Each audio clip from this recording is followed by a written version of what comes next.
Assalamualaikum warahmatullahi wabarakatuh. Alhamdulillah wa syukurillah ala nikmatillah la haula wala quwata illa billah. Asyhadu an la ilaha illallah wa la syarikalah wa asyhadu anna Muhammadan abduhu wa rasuluh, amma ba'du. Yang terhormat Bapak Khairul Anam MSI selaku pimpinan rektor di Universitas Nahdlatul Ulama Sidoarjo beserta jajaran dosen dan warek. Yang terhormat para narasumber, yang pertama adalah di sebelah kanan saya, beliau adalah dosen saya di UIN Malang. Perkenalkan, namanya adalah Dr. Muhammad Walid MA. Beliau lahir di Gresik pada tanggal 23 Agustus 1973. Kemudian untuk pangkat jabatan hari ini adalah lektor kepala atau golongan 4B. Mudah-mudahan ini tidak lama lagi menjadi guru besar Pak Walid sehingga menambah guru besar di UIN Malang. Pendidikan terakhirnya beliau adalah S3 MPI di Perguruan Tinggi UIN Maulana Malik Ibrahim Malang. Jabatan fungsional adalah pembina, dan institusi yang beliau ampu di UIN Malang adalah Wakil Dekan 1 di FITK, Fakultas Ilmu Tarbiyah dan Keguruan UIN Maulana Malik Ibrahim Malang. Beliau tinggal di Jalan Gajayana nomor 50, Jalan Candi di Karangbesuki Sukun Malang. Ini berdekatan dengan pondoknya Sabilur Rosad, Ustaz. Riwayat pendidikan beliau adalah di Stein Malang, pada waktu itu tarbiyah di PPA, pendidikan bahasa Arab, yang lulus pada tahun 98, kemudian melanjutkan di strata 2 di UGM Yogyakarta dengan studi agama dan literasi budaya, dan ditempuh selesai pada tahun 2004, dan untuk doktoralnya di UIN Malang dengan MPI pada tahun 2013. Untuk penelitian ini tidak cukup disebutkan kalau pada hari ini. Cukup banyak sekali penelitian beliau dan selalu menjadi kepala peneliti, ketua peneliti. Hasil karya beliau juga banyak sekali. Yang saya sebutkan adalah Post Transformational Leadership on Leading Change for Successfully Madrasah in Malang, East Java, Indonesia. Ini diterbitkan di Setterpress.org. Bapak Ibu nanti bisa ngecek di Google Scholar dan sebagainya. Nanti pasti akan muncul beberapa artikel yang ditulis oleh beliau. Baik, untuk menyingkat waktu, berkaitan dengan tema yang kami usung pada hari ini, bisa jadi memang sebenarnya tema besarnya adalah madrasah hebat dan madrasah bermartabat. Ini meminjam tagline dari Kemenak tahun berapa itu Bapak Ibu ya? Madrasah hebat, madrasah bermartabat. Kalau sekarang tagline-nya napa nggih? Madrasah mandiri berprestasi, gitu nggih. Sebelumnya adalah madrasah hebat, madrasah bermartabat. Karena memang kami menginginkan bahwa madrasah itu adalah salah satu institusi juga penopang keberhasilan Indonesia.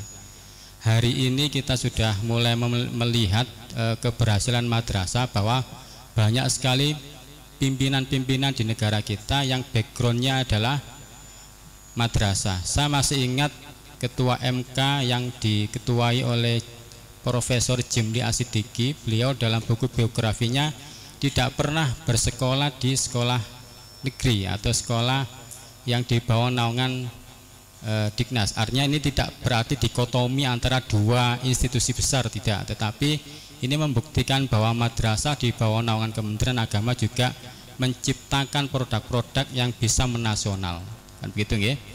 Baik, berkaitan dengan itu juga selayang pandang ini, barangkali Bapak Ibu sudah melaksanakan implementasi IKM di sekolah masing-masing dan lembaga masing-masing, maka juga tidak salah ketika kami lebih menekankan kembali bagaimana kemudian implementasi itu diterapkan di dunia nyata, di gerakan yang harus kita lakukan di bawah.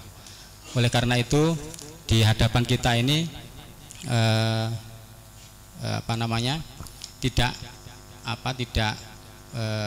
bukan orang yang baru berkutat di bidang pendidikan yang sudah kita geluti bersama ini. Mohon maaf untuk yang kedua, pemateri yang kedua saya lupa untuk menyebutkan, beliau adalah Muhammad Saiful Anam SAG MPDI. Beliau adalah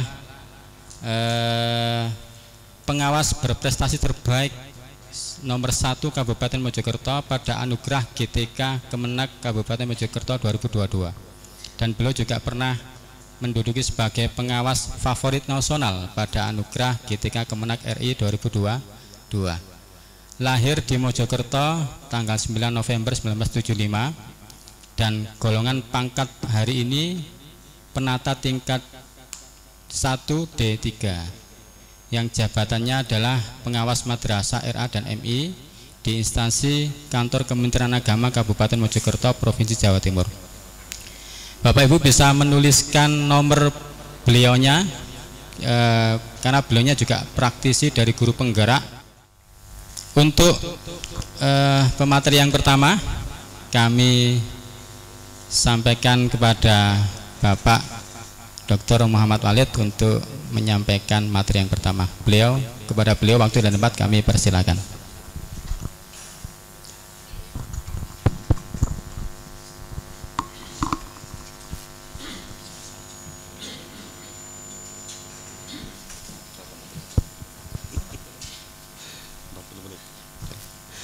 Bismillahirrahmanirrahim.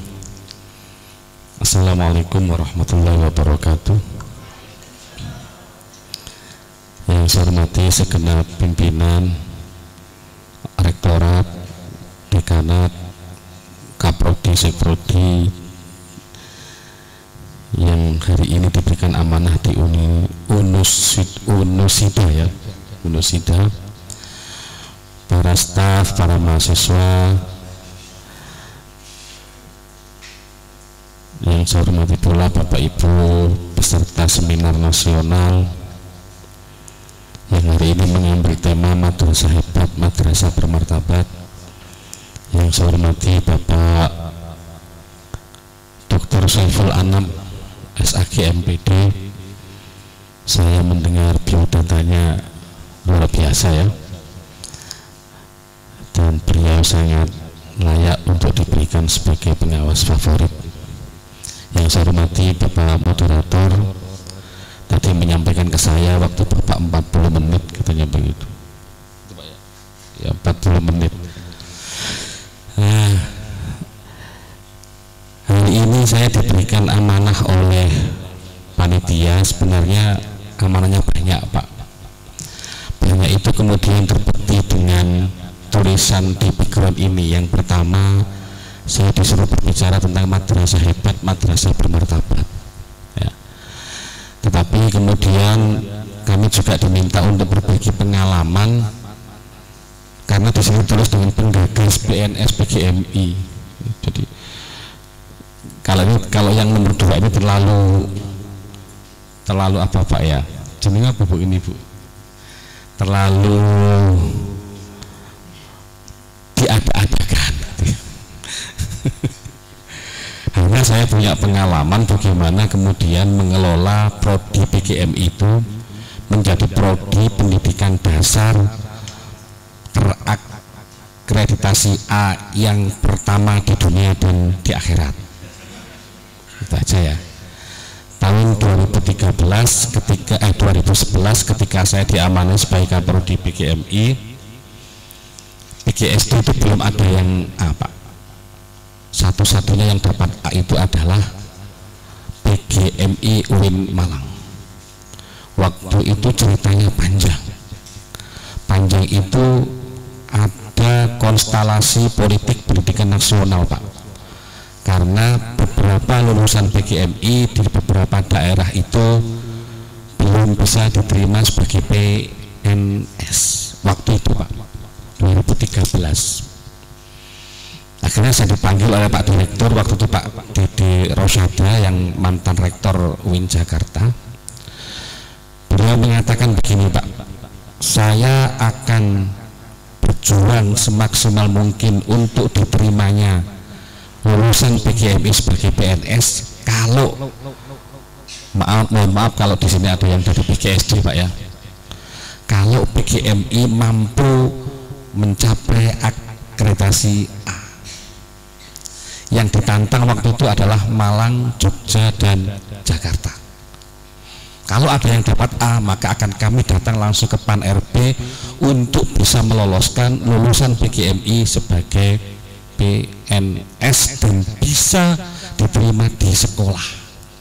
Karena asumsi selama ini, nggak tahu asumsi yang membuat siapa, bahwa seakan-akan ada tembok besar bahwa kalau PGSD itu hanya bisa mengajar di sekolah, kemudian PGMI hanya bisa mengajar di madrasah. Ini salah besar Pak ya, salah besar. Membangun sebuah prodi itu mesti diawali dari profil lulusan. Profil lulusan itu kemudian memunculkan yang namanya capaian pembelajaran. Profil lulusan dan capaian pembelajaran kita dengan PGSD itu sama, tidak berbeda. Maka secara otomatis kita juga punya kewenangan untuk menjadi PNS di sekolah. Nah itu ya. Akhirnya tahun 2013 itu pula kami mengajukan akreditasi dan alhamdulillah kami diterima dengan nilai yang sangat tinggi, 373 waktu itu. UIN saja ada yang dapat atau belum mampu mencapai nilai setinggi itu. Tapi kami mencoba berusaha semaksimal mungkin untuk membuktikan bahwa lulusan PGMI itu bisa diterima di lapangan dan menjadi guru-guru madrasah ibtidaiyah serta sekolah dasar yang profesional, dan itu tercapai Pak. Akhirnya kemudian Kabupaten Malang membuka besar-besaran, dari 100 orang yang PNS itu hampir 60 orang itu diisi oleh lulusan PGMI. Itu yang kemudian dijadikan sebagai jargon bahwa saya katanya penggagas PNS untuk lulusan PGMI. Sebelum saya masuk kepada materi utama saya, nanti materi utama saya yang ini aja Pak, yang bagian penyemangat saja ya, yang implementasi kurikulum merdeka nanti biar Pak Saiful. Nanti kalau saya menyampaikan materi yang sama nanti kemudian rujukannya juga sama dari Kemendikbud kan juga akhirnya nggak ada yang baru. Nah, apa motivasi saya waktu itu kemudian bisa mengusulkan PGMI menjadi salah satu lembaga pendidikan favorit? Karena kami punya ekspektasi yang tinggi Pak, bahwa madrasah itu Rektor juga menyampaikan di Sidoarjo saja kalau nggak salah ada sekitar 34 anak didik yang sekolah di madrasah ibtidaiyah Pak. Kalau kemudian saya buka itu secara nasional, mungkin bisa dibuka di slide yang ketiga atau yang keempat. Coba nanti bisa dijadikan perbandingan Pak. Jumlah sekolah yang ada di Indonesia itu 439.126. Jumlah madrasahnya 83.548. Dari jumlah begitu, jumlah sekolah negerinya, sekolah ini Pak ya, negeri itu 265.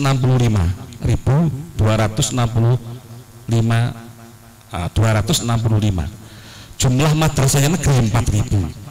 Jumlah sekolah yang swasta 52.000 dan jumlah madrasah yang swasta itu 78.400. Sehingga pada data statistik tahun 2021 jumlah siswa kita yang sekolah di sekolah, jadi anak didik anak bangsa ini yang sekolah di sekolah, mulai dari TK, kemudian SD, SMP, SMA, SMK itu jumlahnya 52 juta, hampir 53 juta ya. Sementara jumlah siswa madrasah kita itu ada 9 juta, ya kurang lebih 9.500.000. Jadi sebenarnya jumlah madrasah ini cukup signifikan di Indonesia, apalagi di daerah tapal kuda. Ya, daerah tapal kuda. Mungkin maaf Sidoarjo, Gresik, kemudian Pasuruan justru madrasah lebih banyak daripada sekolah. Bisa jadi Pak ya. Kami punya data hanya di Simpatika tapi kami nggak hafal. Tapi rata-rata di tapal kuda itu kalau tidak dikatakan lebih samalah, kurang lebihnya sama. Sehingga dengan demikian Bapak Ibu, anak didik kita ini daerah tapal kuda Jawa Timur misalnya, yang sekolah di madrasah dengan sekolah di sekolah itu kemungkinan jumlahnya tidak jauh berbeda Pak. Karena kalau jumlah sekolah yang lebih banyak itu di daerah luar Jawa, tapi kalau daerah Jawa Timur itu justru tidak jauh. Kalau kemudian tidak perlu dikatakan sama. Permasalahannya dari data ini Bapak Ibu bisa dilihat Pak,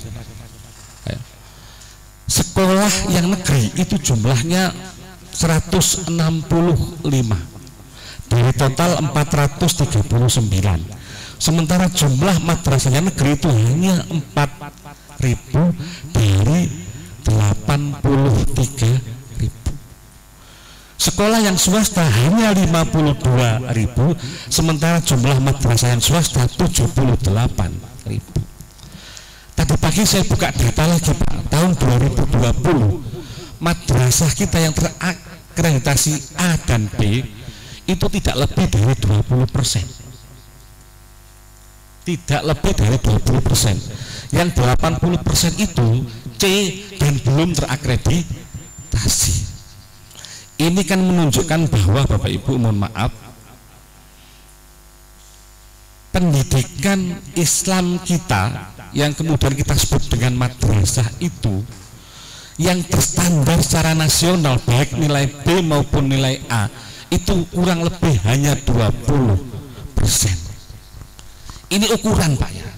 Maka dengan demikian anak didik kita yang sekolah di madrasah itu berarti hanya 20% yang kemudian terlayani secara standar. Yang lain C ke bawah itu belum dikatakan terstandar. Halo Bapak Ibu. Wah, hari ini kita berbicara madrasah Pak. Jadi kalau ada tema madrasah hebat, itu saya yakin sepenuhnya Pak. Karena secara idealis dan normatif madrasah itu merupakan pendidikan yang paling ideal dalam rangka mencapai tujuan pendidikan nasional. Bapak Ibu silakan buka di medsos tujuan pendidikan nasional itu dari sekian kalimat itu ya Pak, itu hubungannya semuanya dengan karakter akhlakul karimah etika. Yang berhubungan dengan pengetahuan itu hanya satu kalimat, yang berhubungan satu kata, yang berhubungan dengan keterampilan itu hanya juga satu kata. Yang 11 kata berikutnya itu berhubungan dengan akhlakul karimah, karakter etika, dan itu menjadi kelebihan cita-cita madrasah, gitu Pak ya. Jadi Bapak Ibu yang di madrasah jangan pernah khawatir. Madrasah tidak akan pernah mati. Kalau bahasa rektor saya Pak Imam Suprayogo, hanya madrasah itu layamutu wala ya.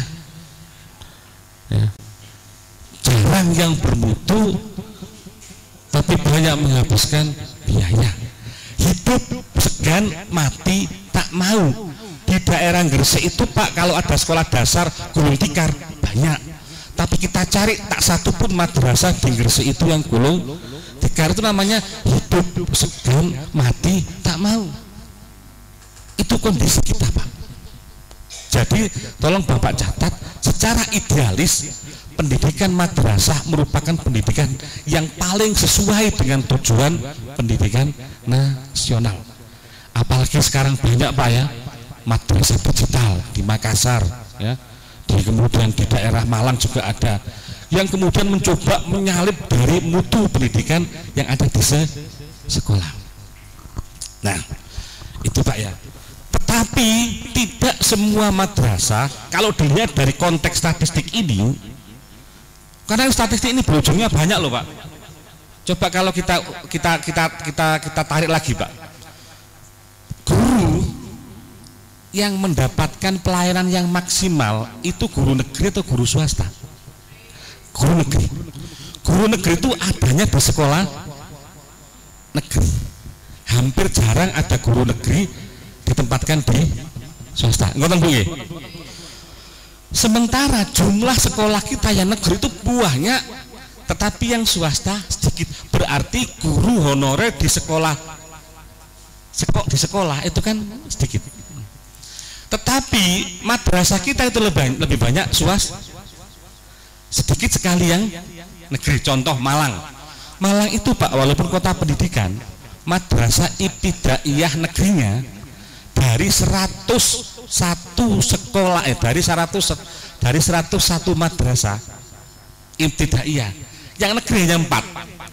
1 di Jalan Bandung, 2 di Kelayatan, 3 daerah Druju, yang keempat di daerah Malang, hampir Malang Selatan.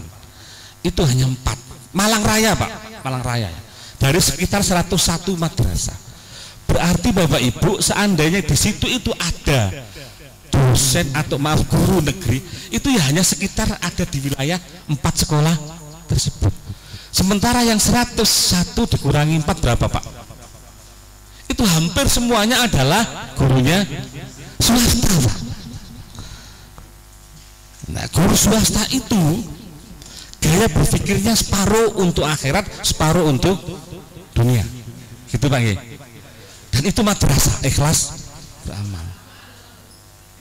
Jadi Bapak Ibu bisa saya katakan kurang lebih hanya 20% madrasah itu yang berkualifikasi hebat, bermartabat. Yang 80% belum masuk kategori hebat dan bermartabat. Sebaliknya sekolah itu yang 80% hebat dan bermartabat, yang 20% itu padahal sekali lagi Pak ya, yang punya cita-cita yang ideal, yang sesuai dengan tujuan pendidikan nasional adalah madrasah. Itu yang kemudian menggugah kami, bagaimana saya harus bisa membuat sebuah prodi yang lulusannya bisa bersaing dengan lulusan PGSD. Nanti sekaligus ini Bu siapa? Bu Isa ya. Maka disitulah kemudian kami mengembangkan prodi kami itu dengan mengacu kepada apa yang menjadi kurikulum hari ini terjadi Pak. Kalau di sekolah madrasah ada istilah kurikulum merdeka, kalau kami itu ada istilah kampus merdeka. Jadi sebelum ada istilah MBKM kampus merdeka, merdeka belajar, kami sudah menerapkan itu. Bagaimana prodi itu kemudian bisa memadukan antara pendidikan, pengetahuan, dan keterampilan serta karakter. Sehingga kami itu punya cita-cita Pak, anak kami jangan sampai kalah dengan anak lulusan PGSD.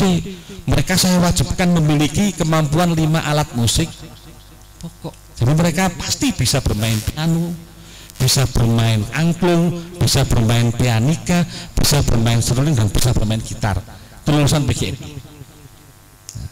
Akhirnya lulusan kami banyak diterima di mana-mana karena ternyata di sekolah itu banyak Pak angklung nggak terpakai gara-gara nggak ada yang bisa. Banyak alat musik rebana yang tidak bisa digunakan. Sehingga kami ini, maksud kami kalau maulid wajib 5 alat musik pokok. Kemudian mereka juga mengikuti kegiatan-kegiatan yang semuanya berbau pendidikan karakter. Kenapa kok begitu Pak? Ingat Bapak Ibu, tadi Pak Rektor mengatakan kira-kira ada 30-an ribu anak yang sekolah di madrasah ibtidaiyah. Ya ini besar loh Pak potensinya, besar banget ini Pak. Kalau kemudian ini tidak tergarap oleh para guru-guru yang lulusan qualified dari PGMI misalnya begitu, kalau memang PGMI itu kemudian dikapling ada di madrasah ibtidaiyah, maka ini akan menambah satu keruwetan di dalam proses pendidikan kita. Oleh karena itu tidak hanya tadi betul kata Pak rektor, tidak hanya madrasah yang harus hebat dan bermartabat, tapi prodi PGMI pun juga harus hebat dan bermartabat. Nah, Bapak Ibu, apa yang saya sampaikan tadi itu sebenarnya sangat sesuai dengan apa yang disampaikan mengenai dasar rujukan implementasi kurikulum Merdeka, Pak. Kalau Bapak Ibu lihat statistik hari ini, Bapak Ibu, itu sudah ada statistik yang indikator pembangunan manusia, Mas. Slide yang nomor 2. Nah, slide yang nomor 2. Sudah bisa dilihat, Pak ya. Ini indikator pembangunan manusia Indonesia. Maaf, indikator pembangunan manusia di dunia. Bahasa Maduranya Human Development Index. Saya ambil tahun 2020 yang terakhir karena 2023 belum keluar. Ternyata ranking Indonesia itu 107 dari 180 negara yang di ranking. Halo Bapak, halo para guru madrasah, coba Bapak kami dibantu untuk berpikir. Indonesia itu menempati 107 dari 180 negara yang disurvei, Pak. Hebat, Pak ya. Survei itu kemudian indikatornya apa? Yang pertama UHH, usia harapan hidup. Artinya apa? Ternyata usia harapan hidup manusia Indonesia itu adalah 71, Pak. Artinya begini loh, Pak. Rata-rata mereka itu meninggal dunia ini di luar takdir, Pak ya. Bukan pendekatan teologis, tapi pendekatan apa? Pendekatan keduniaan, Pak ya. Mereka rata-rata, karena nama bilangnya rata-rata karena tidak bisa dipastikan. Rata-rata mereka itu di usia 71 meninggal, Pak. Kemudian Singapura sebagai negara paling tinggi untuk wilayah Asia Tenggara 83. Kita kalah dengan Brunei, kalah dengan Malaysia, kalah dengan Thailand. Apa Pak hubungannya dengan pendidikan? Begini Pak, kalau Bapak Ibu pernah dengar ada orang mengatakan, oh maaf ya, dia meninggal karena diabetes, dia meninggal karena jantung, dia meninggal karena penyakit modern hari ini, begitu Pak ya. Tapi sebenarnya yang sangat mempengaruhi dari kesehatan seseorang itu adalah pikiran. Maksudnya pikiran apa? Pikiran yang berhubungan dengan cara menyelesaikan persoalan hidup. Nah, korelasinya apa? Orang itu kalau pendidikannya tinggi, maka dia akan lebih mudah untuk menyelesaikan persoalan hidup.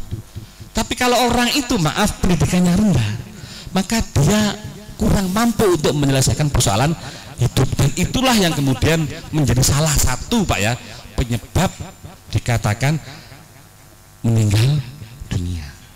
Yang kedua Pak, HLS itu harapan lama sekolah, Pak.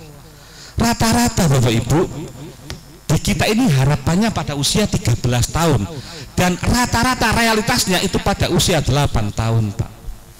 Jadi anak didik kita ini rata-rata sekolah itu hanya sampai kepada S2. Walaupun dia punya harapan sampai pada usia SMP kelas 1, 13 Pak ya, SMP kelas 1. Tapi hitungan dari kenyataannya adalah ya usia 9 berarti SD kelas berapa Pak? Kelas 3 Pak. Ya. Coba kemudian kita bandingkan dengan Singapura. Singapura itu harapan lama sekolahnya itu 16 berarti mau masuk perguruan tinggi Pak. Iya. Thailand itu harapan lama sekolahnya usia 15 berarti SMA, Pak ya. Walaupun kenyataannya realitasnya Thailand itu 7,9, tapi setelah di generalisasi di ranking di total secara keseluruhan ternyata Indonesia kalah dengan Thailand, kalah dengan Malaysia, kalah dengan Brunei untuk indikator pembangunan manusia termasuk dalam hal pendidikan. Pertanyaan saya, terpuruknya Indonesia itu kira-kira ada nggak kemudian pengaruh dari kondisi madrasah yang saya ceritakan tadi, Pak? Halo Bapak Ibu,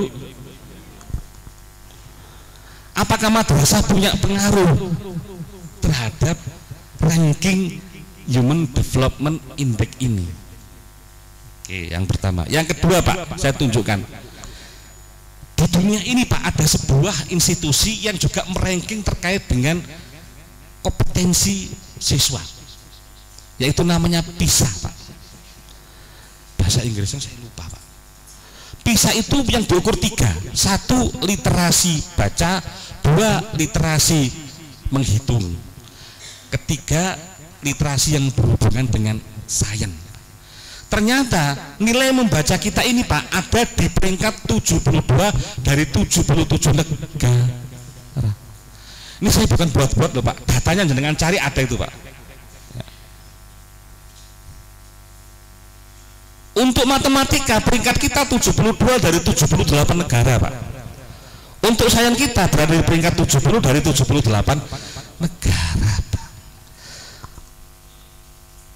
Makanya kalau saya langsung masuk kepada materi Pak, itulah kenapa Mas Nadim itu hari ini getol dengan istilah literasi. Kenapa? Karena untuk bisa masuk ke ranking dunia ini Pak, maka literasi matematik, literasi baca, dan literasi sains itu yang harus digenjot. Makanya Bapak Ibu, implementasi kurikulum Merdeka itu banyak menghilangkan materi-materi yang tidak sesuai dengan kompetensi, dikurangi. Fase 1 misalnya nanti Pak dokter bisa menjelaskan, misalnya fase 1 misalnya di sana tidak ada IPA juga tidak ada untuk fase 1 Bu ya, kalau nggak salah baru muncul di fase 2 atau fase 3. Itu dalam rangka ini yang dikejar apa? Literasi bacanya. Yang dikejar apa? Numerasinya, matematiknya gitu Pak ya, agar kemudian bisa masuk ranking ini. Sekali lagi dari data ini bisa saya sampaikan juga Pak, apakah madrasah juga ikut memberikan dampak dari terpuruknya ranking kita? Walaupun mohon dicatat Pak ya, saya bukan kemudian tidak cinta tanah air, saya sungguh sangat cinta tanah air. Saya moderasi beragama kemarin tes nilainya 100 Pak, termasuk kecintaan saya terhadap tanah air saya 100 Pak, tidak ada yang bolong sama sekali. Tetapi ini jadi motivasi Pak, bahwa di tengah-tengah model geografis negara Indonesia yang di sini ada pulau terluar, terkecil, terdalam, ada model madrasah, ada model sekolah, ada sekolah itu negeri, ada sekolah itu swasta, ada sekolah di bawah Kementerian Agama, ada sekolah di bawah Kementerian Pendidikan dan Kebudayaan. Tapi yang namanya survei tetap survei. Yang namanya survei tetap survei. Oleh karena itu kita ambil positifnya Pak, bahwa kita yakin madrasah suatu saat akan menjadi model pendidikan yang paling utama dan paling hebat bermartabat di Indonesia. Tetapi PR kita masih sangat banyak. Karena saya yakin ketika mereka mensurvei itu juga melibatkan madrasah di tengah-tengah. Tidak hanya yang Sidoarjo, tidak hanya yang di Malang, tidak hanya yang kemudian di Surabaya, tapi di pulau-pulau Kalimantan yang terluar, terdalam, yang itu Pak, itu termasuk yang disurvei. Makanya kalau melihat dari sisi geografis itu menjadi tidak adil. Coba masuk kemudian Indonesia yang sekian luas kok dibandingkan karo Singapura, kan beda Pak ya. Kalau Singapura kan kecil, lebih besar Surabaya daripada Singapura, sehingga mengelola pendidikan pun juga lebih mudah, lebih enak. Tetapi sekali lagi kita berbicara dalam konteks negara, yang negara itu juga ada pulau-pulau yang menjadi bagiannya. Oleh karena itu Bapak Ibu, ekspektasi kita sekarang mari kita tata bagaimana kemudian madrasah dengan jumlah yang begitu besar itu, dengan jumlah siswa yang begitu besar itu ya, itu bisa berkontribusi terhadap kemajuan bangsa dan negara. Itu titik poin kita hari ini Pak. Sekali lagi saya sampaikan Pak, titik poin kita hari ini adalah ekspektasi dalam seminar ini, bagaimana kemudian kita masih punya pekerjaan, bahwa madrasah kita ini masih banyak yang harus dilakukan perubahan, agar kemudian madrasah kita yang memiliki jumlah yang sekian banyak, terutama di Jawa Timur, dengan jumlah siswa yang sekian banyak itu mampu memberikan kontribusi yang positif terhadap tingkat pendidikan, mutu pendidikan, kemajuan bangsa dan negara ini. Karena sekali lagi saya sampaikan, karena kita punya cita-cita yang paling sesuai dengan tujuan pendidikan nasional. Guyon saya begini Pak, kalau di Malang, kalau jenengan mau pakai nama sekolah, mau maju, maka harus dikasih embel-embel SMP Nasional 10, lulusannya mampu menghafal 10 juz dari Al-Quran, baru banyak yang berebut ke sana Pak. Tapi kalau hanya sekedar sekolah SMP 10, tidak ada yang minat Pak. Artinya apa? Kalau mau mendirikan sekolah dengan nama sekolah loh Pak, mau banyak muridnya, maka harus ada embel-embel keagamaannya, religiositasnya, spiritualitasnya, bahasa nasionalnya, karakternya harus muncul di situ. Makanya jangan khawatir Pak, Bapak Ibu yang ada di madrasah, jangan khawatir. Madrasah tinggal menunggu waktunya untuk bisa berjaya, semuanya hebat dan bermartabat. Baik, nah ini data yang saya sampaikan tadi Pak. Oleh karena itu apa yang harus kita lakukan Bapak Ibu? Maka yang harus kita lakukan adalah kita berupaya semaksimal mungkin membangun madrasah itu menjadi hebat semua, bermartabat semua. Apa bisa? Tadi Pak Rektor waktu mendengarkan ceramahnya Pak Kemenak mengatakan begini, saya kemarin datang ke Rektor UIN, ada acara apa Pak? Ada satu yang saya tanyakan, apa itu? Bagaimana cara mendapatkan uang yang banyak? Dia bilang begitu Pak. Loh Pak, kenapa kok pertanyaan uang? Uang memang tidak segalanya Pak, tapi menjadi segalanya harus pakai uang. Pak Rektor bilang begitu. Di sini berarti ada nada pesimis dari Pak Rektor bahwa untuk membangun sebuah lembaga pendidikan Islam ini ternyata butuh. Itu kan Pak ya. Maka kita bisa belajar Bapak Ibu dari sekolah-sekolah yang ada di sekitar kita atau madrasah-madrasah yang ada di sekitar kita. Sekolah yang asalnya biasa bisa menjadi luar biasa. Maka kami ingin menyampaikan bahwa tinggalkanlah rasa pesimis itu, kita belajar dari best practice dari apa yang pernah terjadi hari ini. Maaf, ini bukan persoalan diskriminatif like and dislike, tapi kita belajar bersama-sama. 10 tahun yang lalu MAN 1 Jember itu menjadi MAN yang sangat diidolakan oleh semua siswa yang mau masuk, namanya MAPK. Hampir semua orang tuh pengen ke MAN 1 Jember, tapi hari ini MAN 1 Jember tinggal kenangan. Kenapa Bapak Ibu? Karena MAN 1 Jember tidak melakukan perubahan-perubahan pengelolaan pendidikan. Di saat yang sama MAN 2 Malang di Jalan Bandung dulu tidak punya nama Pak, namanya tenggelam dengan MAN 1 Jember. Tapi hari ini hampir setiap event kejuaraan tidak kurang dari 10 prestasi itu diraih oleh anak-anak MAN 2 Malang. Kenapa? Karena ada inovasi, ada perubahan yang dilakukan. Konteks perguruan tinggi sekali lagi bukan persoalan like and dislike, kita bisa belajar. UIN Malang itu anak cucunya Yogyakarta, maaf cucunya Yogyakarta, anaknya Surabaya. Dulu, gitu Pak ya. Saya anaknya Pak Saiful, cucunya Yogyakarta, anaknya Surabaya. Tapi berbicara hari ini, maaf ya, berbicara hari ini orang lebih melirik UIN Malang daripada UIN Surabaya. Kenapa? Karena UIN Malang melakukan lompatan-lompatan perubahan-perubahan, sementara UIN Surabaya lebih asyik dengan apa istilahnya itu, julukan sebagai bapak yang selama ini melekat pada diri UIN Surabaya. Karena UIN Surabaya termasuk UIN yang tertua di samping Yogyakarta. Artinya apa Pak? Bisa jadi hari ini madrasah kita dalam konteks keterpurukan peringkat di Indonesia itu masuk kategori kurang baik, tapi tunggu 10 tahun lagi atau 5 tahun lagi bisa jadi madrasah kita akan mengalahkan sekolah-sekolah, dan itu sudah terbukti di beberapa daerah gitu Pak. Kemarin saya ke Blitar, ke MI Perwanida Pak, Perwanida, salah satu MI yang paling favorit di sana Pak. Begitu saya datang ketemu kepala sekolah, saya datang duluan, kepala sekolahnya terlambat.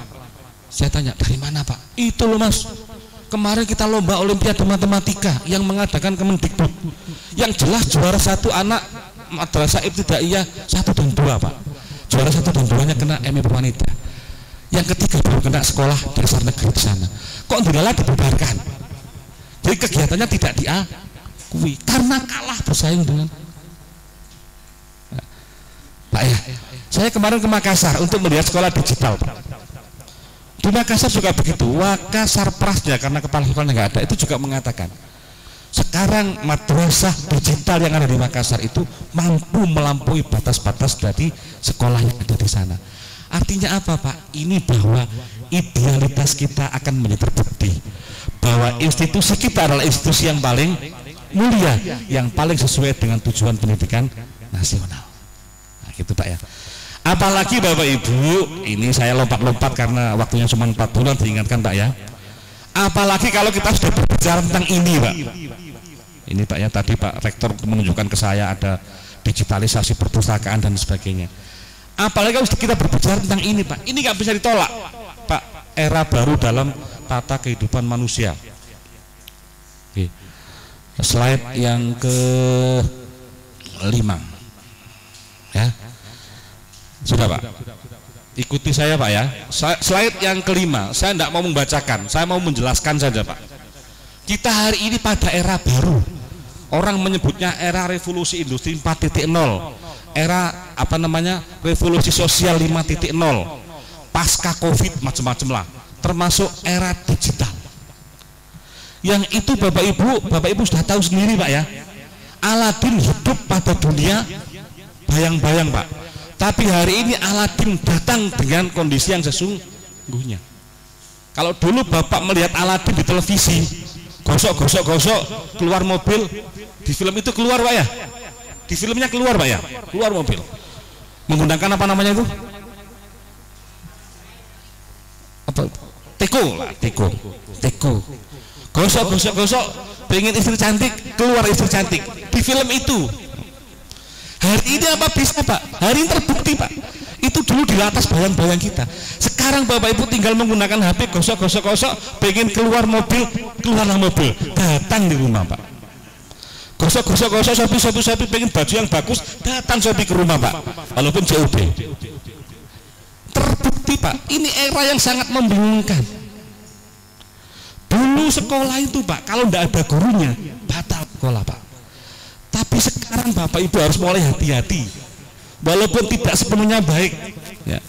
Kita akan berlawanan atau bermusuhan atau berfastabiqul khairat dengan yang namanya ruang guru. Bu Lisa, anak jenengan nanti PGMI kalau tidak bisa ngajar yang inovatif, yang menyenangkan, kalah dengan ruang guru ya. Kalau gurunya nanti nggak inovatif Pak, gurunya nanti kemudian tidak memiliki kemampuan dalam mengajar yang menarik, maka dia akan kalah dengan ruang guru. Kalau sudah kalah dengan ruang guru, artinya guru nggak laku. Yang mau masuk PGMI akhirnya nggak ada.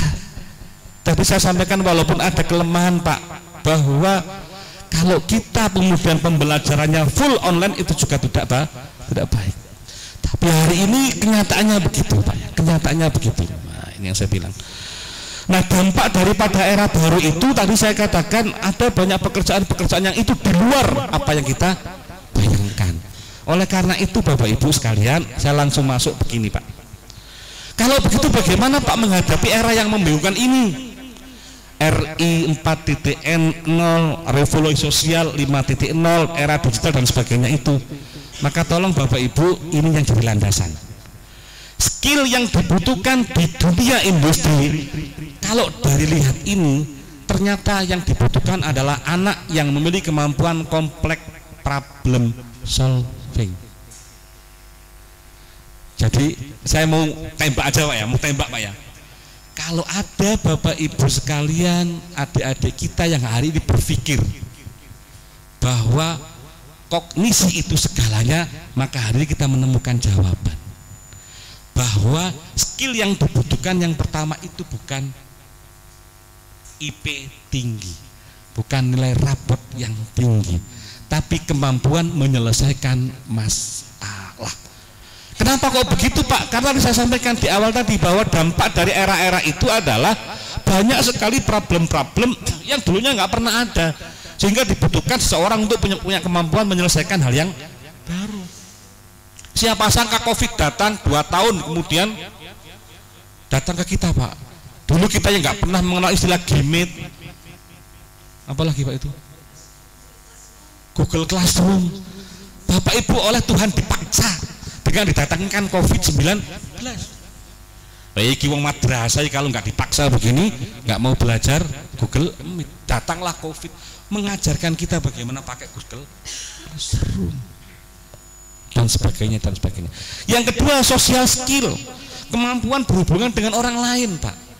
Sekali lagi bukan IP tinggi, bukan kemudian nilai rapot pengetahuan yang tinggi, tapi social skill, bagaimana berkomunikasi dengan orang lain, bagaimana berkolaborasi dengan orang lain. Yang berikutnya proses skill, komunikasi, sistem skill.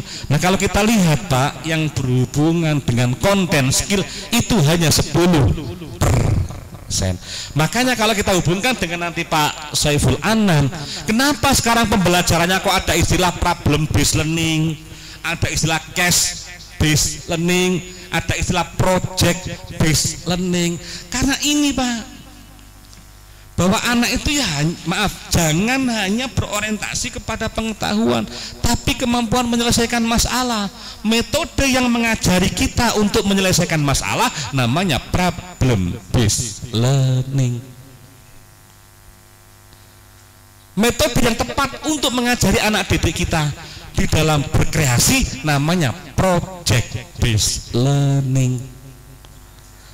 Makanya nanti implementasi kurikulum Merdeka IKM itu salah satu adalah modifikasi di pengembangan kurikulumnya, bahwa 20 sampai 30 gitu Pak ya, persen itu harus berbentuk project based learning.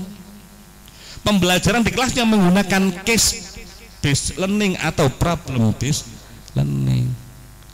Apa sih Pak, coba dijelaskan hubungannya dengan itu? Begini Pak, halo Bapak Ibu, kita harus berubah Pak ya untuk mencari martabat madrasah yang hebat ya.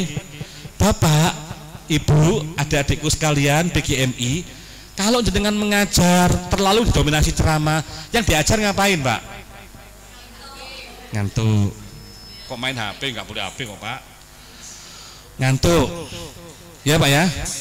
Itu kalau mahasiswa itu Pak, kalau diajar gurunya sering ceramah, ngantuk.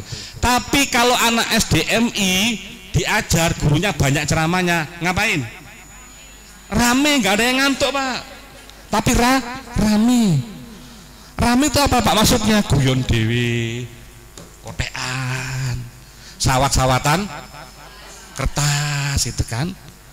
Itu lo kenapa kok begitu? Karena dia mendapatkan proses pembelajaran yang tidak sesuai dengan perkembangan psikis mereka. Maka dia lampiaskan itu dengan menggoda temannya, lampiaskan itu dengan rame, lampiaskan itu dengan kotean. Izin Pak Guru, oh ya kemana? Ke toilet. Saya juga Pak. Sak rombongan nong toilet kabeh. Itu Pak dampak dari itu. Tapi Bapak Ibu kalau ngajar itu cuma sedikit kata tapi banyak kerja di siswanya, enak Pak. Jadi kan tak ajari anak-anak. Hari ini kita belajar tentang, maaf misalnya Pak ya, jenis-jenis hewan. Kegiatan pertama selama 15 menit, silahkan baca buku halaman 1 sampai dengan 5. Nanti kamu simpulkan dan kesimpulannya dalam bentuk misalnya peta konsep.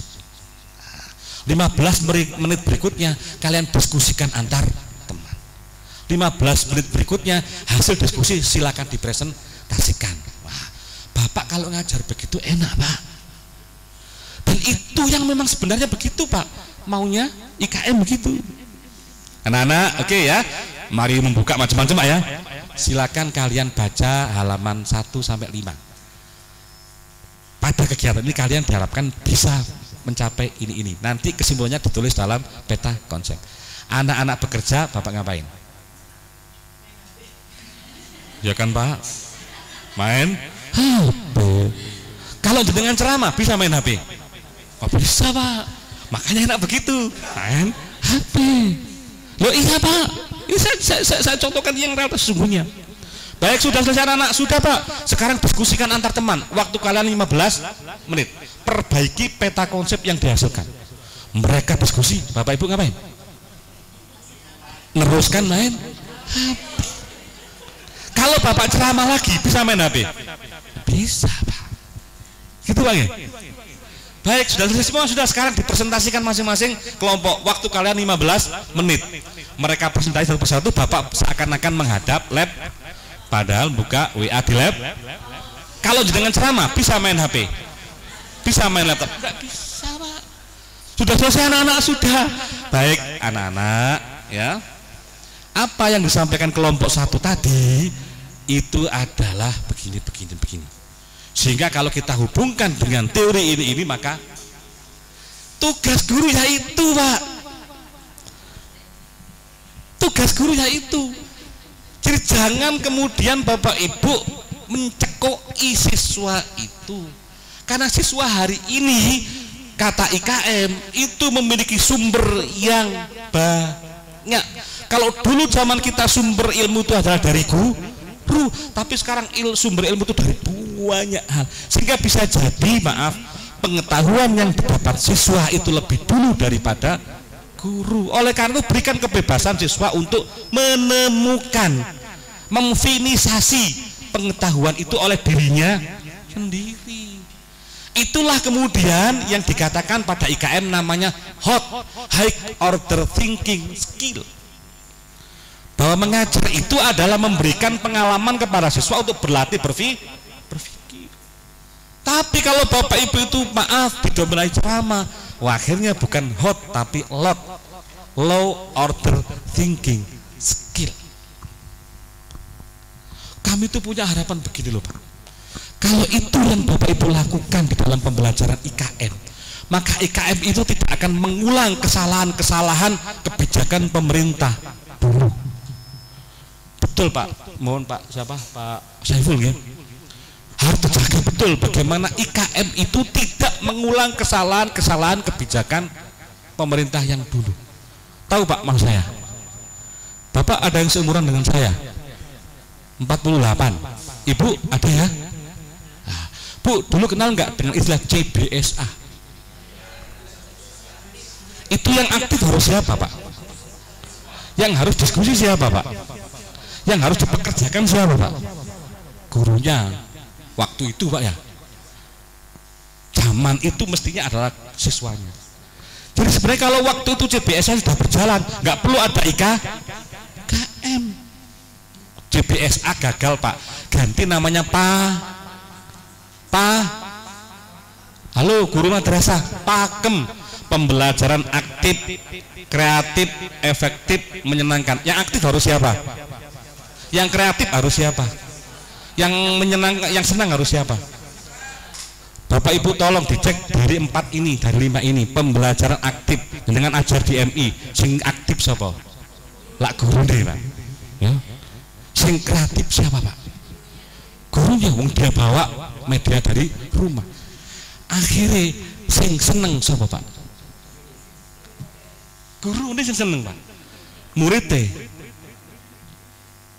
pengen dibuktikan jenengan tidak masuk karena sakit. Apa kata guru, kata siswanya? Alhamdulillah. Jadi ada gurunya sakit malah. Tapi kalau gurunya masuk, coba apa komentar mereka? Bukan. Waduh, masuk lagi. Tak pikir masih sah.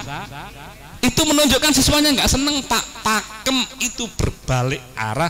Ternyata tetap yang aktif kreatif itu adalah. Kalau seandainya pakem sudah jalan dengan baik, tidak perlu ada IKM. Pakem itu berkembang sampai begitu banyak Pak. Saya temukan buku ada pakem, ganti dengan paikem, I-nya inovatif. Tambah lagi paikemi, I-nya belakang Islami. Nggak cukup itu, belum puas, belum berhasil, ganti dengan paikemi prod. Prodnya produktif. Loh iya Pak, saya pernah mengalami itu. Setiap pembelajaran harus menghasilkan paikemi prod, gagal lagi, ganti dengan paikemi gembrot. Gembira berbobot. Ada bukunya Pak, ada. Ditulis oleh Pak Saiful Mustafa, itu namanya paikemi gembrot. Perubahan ini pun tetap Pak merujuk kepada aktivitas siswa misalnya. Ganti lagi nggak berhasil. Bapak masih ingat Bu, EEK, explore. Ngajar itu yang dieksplor siswanya dulu, baru elaborasi, baru konfirmasi terakhir. Anak-anak berdasarkan diskusi, konfirmasi gurunya terakhir Pak. Berjalan, enggak, ganti lagi dengan scientific learning. Berjalan, belum menemukan polanya, ganti dengan hot, ganti dengan project, ganti dengan problem, ganti dengan discovery, ganti dengan inquiry learning, ganti dengan contextual teaching learning, ganti dengan quantum teaching learning. Semua ganti. Ini ada apa ini yang salah? Ganti kebijakan. Mas saya minta nanti teman-teman kita, ayo kita kawal IKM, jangan sampai mengulang ketidakberhasilan. Karena konsep yang kita bangun selama ini selalu mengarahkan kepada kreativitas anak, mestinya begitu. Selalu mengarahkan kepada aktivitas anak, problem based learning. Nah, itu ya. Nah, era itu begitu Pak, era ini. Kurang biru Pak. Kurang 10 menit. Pak, berikutnya. Top 10 digital skill. Top 10 digital skill. Ini Pak. Kalau tadi di dunia industri, maka sekarang di dunia pendidikan. Nah, ini berarti termasuk kategori PGMI kita. Maka PGMI kita ini yang perlu ditata adalah bagaimana 01 kompleks problem solving, mengajari anak untuk menyelesaikan masalah. Ya. Mohon maaf Pak ya, mohon maaf, ini sudah niat kita bersama. Ayo bangun madrasah, tidak hanya madrasah, PGMI yang hebat. Bagaimana membangun critical thinking, anak berpikir kritis. Ayo kita rubah. Anak kreatif, people management, diajari leadership. Nanti Bu, kurikulumnya diajari leadership Bu Lisa ya. Diajari bernegosiasi, bikin stand up komedi di sini misalnya begitu. Ya, pakai bahasa Inggris tapi bahasa Arab ya. Coordinating with others, teamwork ya. Emotional intelligence, bagaimana kemudian memiliki kemampuan peka sosial ya. Judgment and decision making, mampu membuat keputusan-keputusan. Cognitive flexibility, itu justru menempati yang nomor 9 ya. Nah ini banyak Pak, kalau dari sini banyak sekali yang saya sampaikan ya. Termasuk yang terakhir, nanti akan pindah ke yang lain, 10 faktor kesuksesan ya. Ternyata IQ di urutan nomor 21 ya. Bersekolah di sekolah favorit urutan ke-23, sekolah favorit tok Pak ya, tapi sekolah yang tidak menekankan pada proses. Lulus dengan nilai terbaik urutan ke-30. Yang menentukan apa? Kejujuran, kedisiplinan, mudah bergaul dan sebagainya. Nah, khusus Bu Lisa, ingat Bu Lisa, yang nanti jadi objek lulusan PGMI itu adalah anak usia 7 sampai usia 12 tahun. Bu Lisa tolong bisa mengembangkan kurikulum yang mana nanti agar usia emas ini tidak terlewatkan Pak. Ya, kemarin pernah saya sampaikan ke Pak ini ya. Jadi begini Pak, menurut teorinya kecerdasan seseorang itu bisa sampai 90%. Jadi arek cilik Pak bisa cerdas 90%. Itu bisa dibangun mulai usia PAUD sampai usia 12 tahun SD. Berarti kan tinggal 10% Pak ya. Lah 10% itu menurut Piaget di sisa hidupnya. Tahu Piaget Bu? Kalau saya Peugeot, mobil Peugeot. Bu Lisa tolong tuh betul-betul dipikirkan.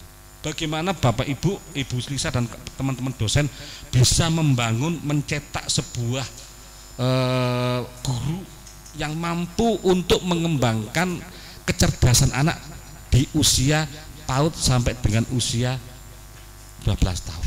Saya ulangi lagi Pak ya, itu usia emas. Artinya apa? Kecerdasannya itu bisa sampai notok 90% di usia itu. Sebaliknya kalau kemudian usia tersebut nggak tertangani dengan baik, maka berarti kita telah bukan mencerdaskan anak bangsa, tapi bahasa kasarnya membodohkan anak bangsa. Karena tinggal 10%-nya itu baru disisa hidupnya. Ini tantangan luar biasa untuk PGMI Pak ya.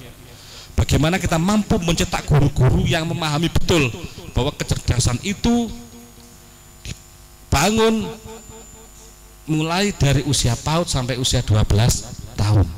Dan ingat Bapak Ibu, dalam konteks IKM ada yang namanya individualis learning. Halo Bapak, individualis learning, bahwa pembelajaran hari ini harus memperhatikan individualis learning. Artinya apa?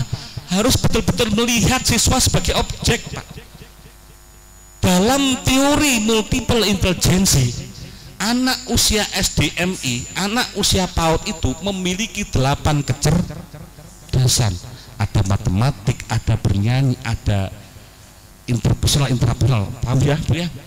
Tolong MI itu multiple intelligency itu menjadi basis dari kekuatan kita dalam mendidik anak didik kita.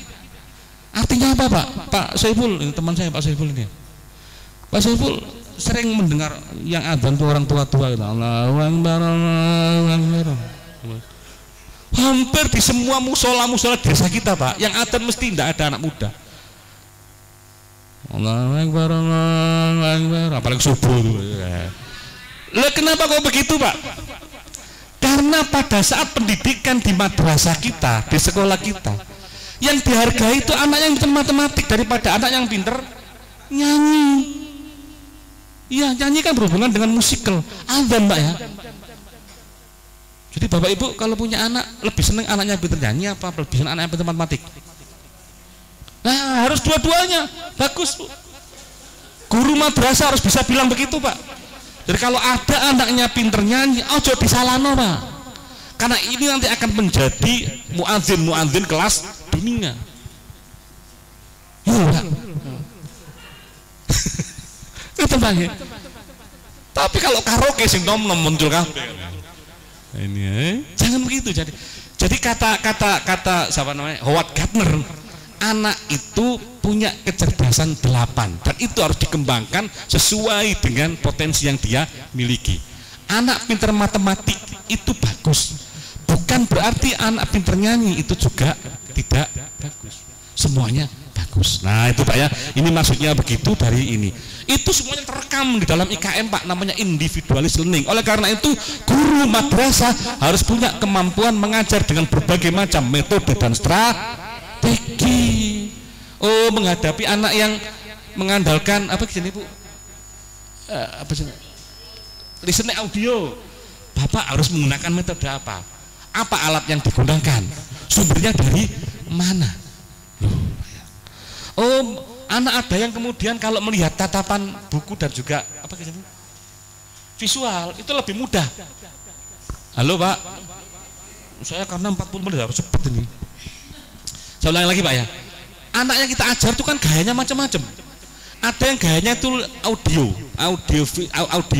auditi ya. Maka guru harus punya kemampuan bagaimana mengajarkan anak yang punya kemampuan ADD. Audit itu apa Bu?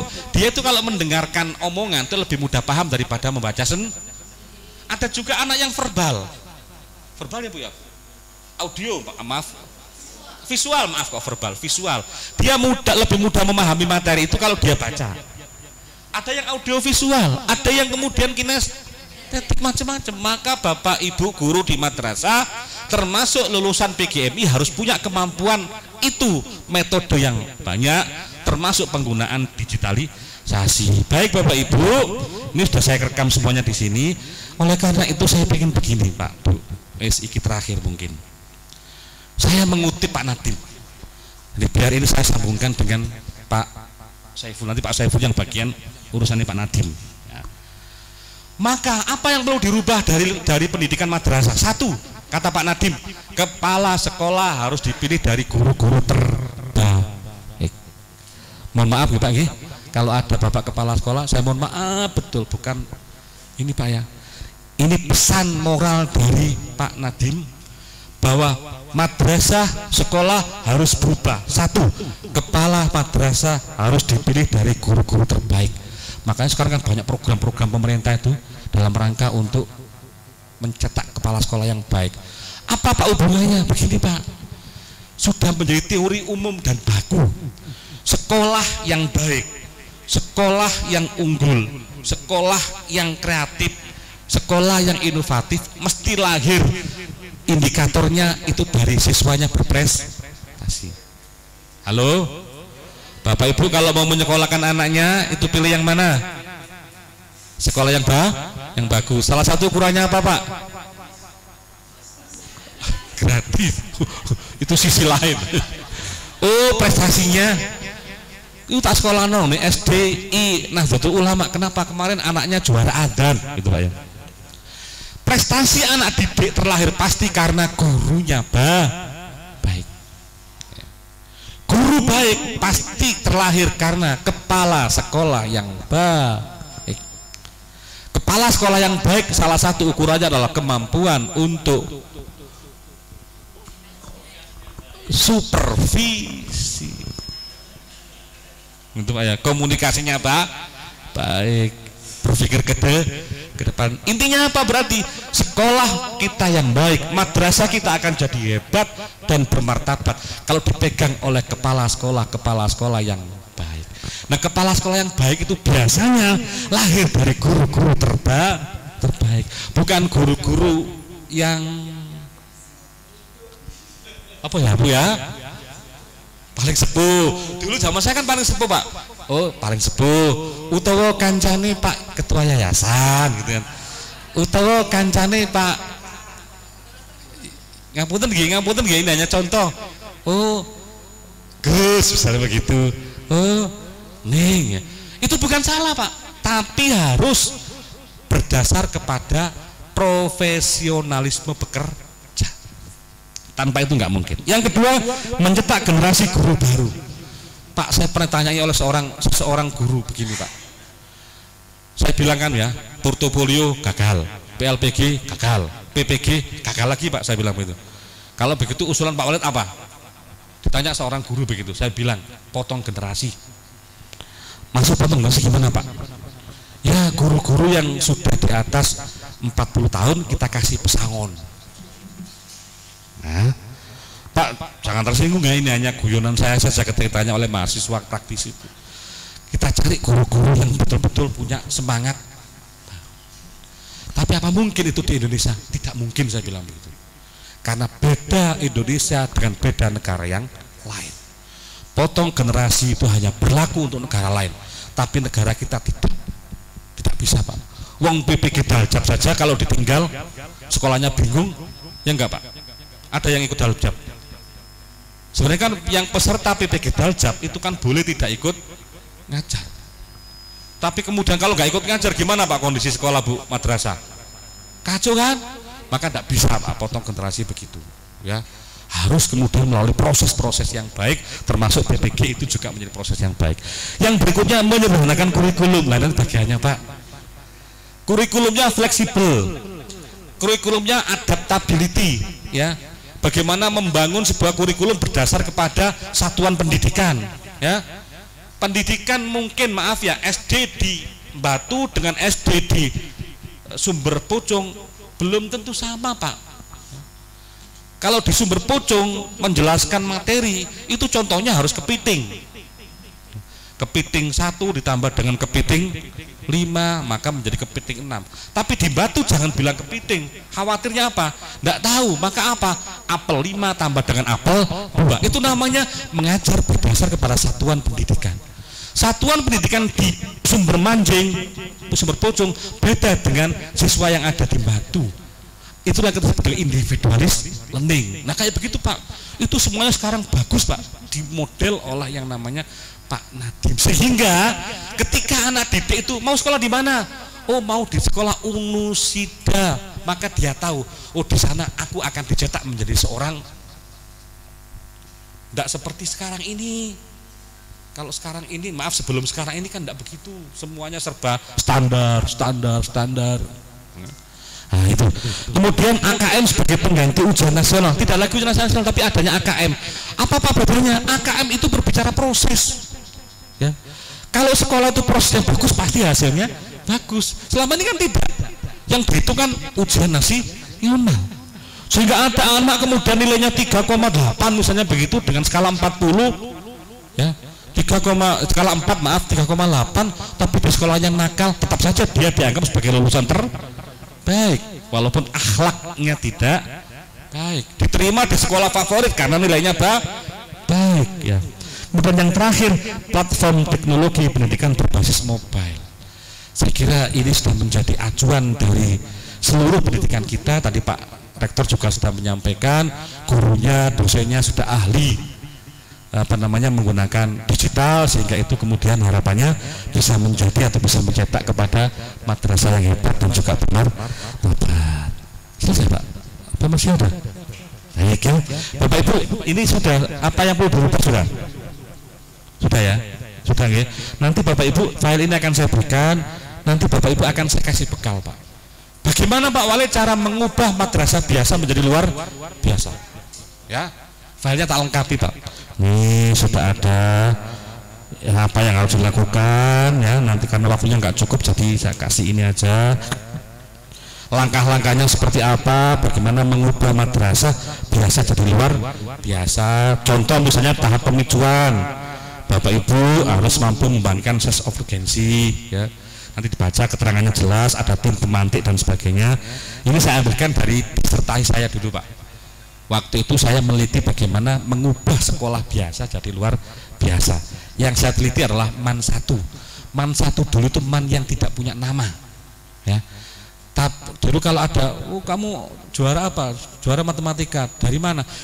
Walaupun dari MAN 1, tidak pernah menyebut MAN 1, tapi mesti dari MAN 2. MAN 2 itu yang di Jalan Bandung Pak. MAN 1 yang di Telogomas ya.